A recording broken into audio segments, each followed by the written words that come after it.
السلام علیکم ورحمۃ اللہ وبرکاتہ۔ آج کوئی ٹاپک نہیں ہے، صرف ایک بات تھی جو میں آپ لوگوں سے شیئر کرنا چاہتا ہوں۔ بہت اچھی بات ہے، اس سے آپ کو کچھ فائدہ حاصل ہوگا کہ کچھ لوگوں کا یہ کہنا ہے کہ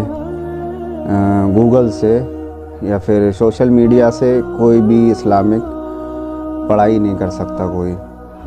جیسے کوئی اپنے شوق میں نالج لینا چاہے ایسی نارمل اسلام کی تو وہ نہیں لے سکتا، اور وہ ایک ہی فرقہ کہتا ہے یہ بات، وہ بریلوی ہے، جس سے انہیں یہ لگتا ہے کہ اگر یہ لوگ قرآن حدیث خود پڑھیں گے تو یہ ہمارے عقیدوں سے ہٹے آئیں گے، کیونکہ جو قرآن اور حدیث میں عقیدے ہیں وہ ان کے فرقوں میں وہ عقیدے ہیں نہیں۔ تو اس لیے یہ لوگ قرآن حدیث سے انسان کو دور رکھنے کے لیے یہ بات کہتے ہیں کہ قرآن حدیث خود پڑھو گے تو بھٹک جاؤ گے، لیکن وہ انسان بھٹکتا نہیں ہے جو قرآن حدیث پر آ جاتا ہے۔ ان لوگوں کے جو عقیدے ہیں اس سے بھٹک جاتا ہے، یہ بات تو سچ ہے، لیکن جو اصلی عقیدہ ہمیں رکھنا ہے اللہ اور اللہ کے رسول صلی اللہ علیہ وسلم کی کتابوں کا، انہی کتابوں پر عمل کرنا ہے تو وہ صحیح راستے پر ہوتا ہے۔ تو اب لوگوں کو اس سے بھی پریشانی ہوتی ہے کہ کوئی انسان کیوں قرآن حدیث اپنے آپ پڑھ رہا ہے اور وہ صحیح راستے پر آ جاتا ہے، پھر اس کا نہ یہ عقیدہ رہتا ہے کہ میں کسی اور سے دعا کروں اللہ کو چھوڑ کر، جب وہ قرآن حدیث کو مانتا ہے اس کا یہی عقیدہ ہوتا ہے کہ اللہ کے علاوہ کوئی بھی نہ مددگار ہے، نہ کوئی مشکل کشا ہے، اور نہ کوئی حاجت روا ہے، نہ کوئی غریبوں کو نوازنے والا ہے، اور نہ کوئی سب سے بڑا مددگار ہے۔ ایسا کچھ بھی نہیں رہتا ہے انسان کے دماغ میں، وہ صرف مانتا ہے اللہ کو، پھر کہ اللہ سے ہر طریقے کی دعائیں، ہر طریقے کی پریشانی، ہر طریقے کی مشکلیں سب اللہ سے کرنا ہے، اللہ سے باتیں کرنا ہے۔ لیکن اور جو لوگ اس قرآن حدیث کو مطلب سیریس نہیں لیتے ہیں، مطلب قرآن خوانیوں میں اور مردوں کو بخشوانے کے لیے پڑھتے رہتے ہیں، تو ان کا تو کچھ حاصل ہوتا ہی نہیں ہے انہیں قرآن سے۔ جو ترجمہ پڑھتا ہے اس کا، اس کو حاصل ہوگا نا۔ اب کچھ لوگوں کو یہ بھی پریشانی ہوتی ہے کہ میں ایک عام انسان ہوں، میں کوئی عالم نہیں ہوں، نہ کوئی مولوی ہوں، کچھ نہیں ہوں، اور میں ویڈیوز بنا رہا ہوں اور دلیلوں کے ساتھ قرآن حدیث کی دلیل بھی لگاتا ہوں، تو اس سے بھی پریشانی ہوتی ہوگی۔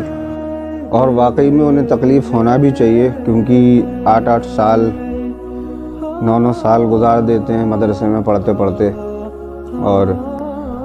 دین کا کام کوئی اور کرے گا تو ہوگی تکلیف۔ لیکن یار حق بات ماننا چاہیے انسان کو، اور حق بات کی تبلیغ کرے انسان تو صحیح بھی ہے۔ صرف اپنے فرقے کی، میرے فرقے کی یہ مانو، میری بات مانو، چاہے وہ قرآن حدیث میں ہو نا، تو وہ غلط بات ہے، پھر کون مانے گا اس چیز، یہ بات ہے۔ تو ان لوگوں سے یہی کہنا چاہوں گا، اگر آپ کو دعوت کا شوق ہے، وہ چٹکلے جو بنتے ہیں کہ کار پھنس گئی ہے، تو وہ انسان ایسے ہی ہے جو گوگل سے علم حاصل کرتا ہے اسلامک، تو وہ اس کی کار پھنس گئی، اسی طریقے سے ہے جیسے یہ کار پھنسا ہوئی ہے، وہ بھی ایسی پھنس جاتا ہے انسان۔ ہم تو نہیں پھنسے، اللہ کا شکر ہے، ہمیں تو ساری باتیں کلیئر ہو چکی ہیں کہ کیسے الو بنایا ہے لوگوں نے، فرقے کا نام لے کے فرقوں پہ چلایا، جو کہا مان لیا، جو کہا مان لیا، قرآن حدیث کبھی کھول کے نہیں دیکھا کہ اس میں کیا لکھا ہے۔ تو اسی طریقے سے اللہ کا شکر ہے، اللہ نے بہت جلدی آنکھیں کھول دی، ورنہ مرنے کے بعد تو کوئی ہمیں مولوی بچا نہیں سکتا تھا۔ ہمارے رسول اللہ صلی اللہ علیہ وسلم ہمیں بخشوائیں گے، اور ہم انہی سے محبت کرتے ہیں، تو ہم رسول اللہ صلی اللہ علیہ وسلم کی بات مانتے ہیں۔ ہمیں کسی کا ڈر ہے یار، ہمیں کسی کا ڈر نہیں ہے، اللہ اور اللہ کے رسول صلی اللہ علیہ وسلم کی بات مانتے ہیں، بس کسی فرقے کی نہیں مانتے ہیں، اللہ اور اللہ کے رسول صلی اللہ علیہ وسلم کی، بس اسی بات کی خوشی ہے، اسی پر بھروسہ ہے، اور اللہ پہ بھروسہ ہے ہمیں کہ اللہ نے جو ہمیں ہدایت دی یہ والی کہ ہم فرقوں سے ہٹ گئے، مرتے دم تک اللہ کا شکر ادا کریں گے ہم، اور تو اب بھی شکر ادا نہیں ہو پائے گا اللہ کا کہ اللہ نے ہمیں ان چیزوں سے بچایا۔ اب اللہ تعالیٰ تو قرآن میں یہ فرماتا ہے کہ ہم نے قرآن کو آسان کر دیا، ہے کوئی نصیحت حاصل کرنے والا؟ اور یہ لوگ کہتے ہیں کہ تم بھٹک جاؤ قرآن پڑھنے سے، نصیحت حاصل کریں بس مولوی، عام انسان نہیں کرے۔ اگر آپ امریکہ آسٹریلیا جائیں گے تو وہ قرآن پڑھ کر انگریز ہوتے ہیں، وہ لوگ مسلمان ہو جاتے ہیں قرآن پڑھ کر، انہیں ہدایت مل جاتی ہے، لیکن مسلمان جو ہے وہ قرآن پڑھ کر ہدایت حاصل نہیں کر سکتا۔ یہ سوچتے ہیں آپ،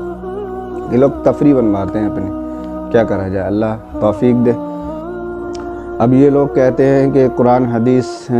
جو گوگل سے یا یوٹیوب سے یا نیٹ سے پڑھتا ہے تو وہ بھٹک جاتا ہے۔ تو پھر ان سے میں یہ کہنا چاہوں گا، جب قرآن حدیث انسان گوگل سے پڑھتا ہے تو ان لوگوں نے ویب سائٹیں کیوں بنائی ہیں کہ ان کی کتابیں ساری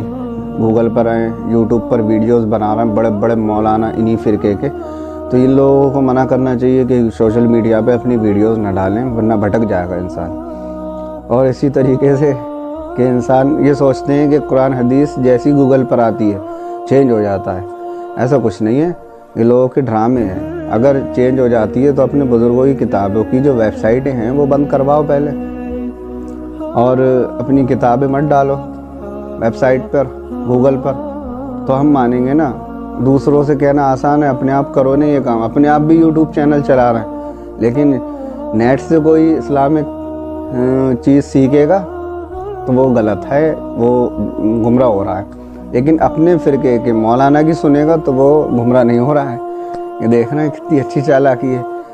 تو یہ چالاکیاں بہت پرانی ہو چکی ہیں، اب انسان گھاس نہیں کھاتا ہے، تو اس لیے اب اس کے اندر عقل ہے، وہ سب سمجھ رہا ہے کیا مسئلہ ہے۔ السلام علیکم ورحمۃ اللہ وبرکاتہ۔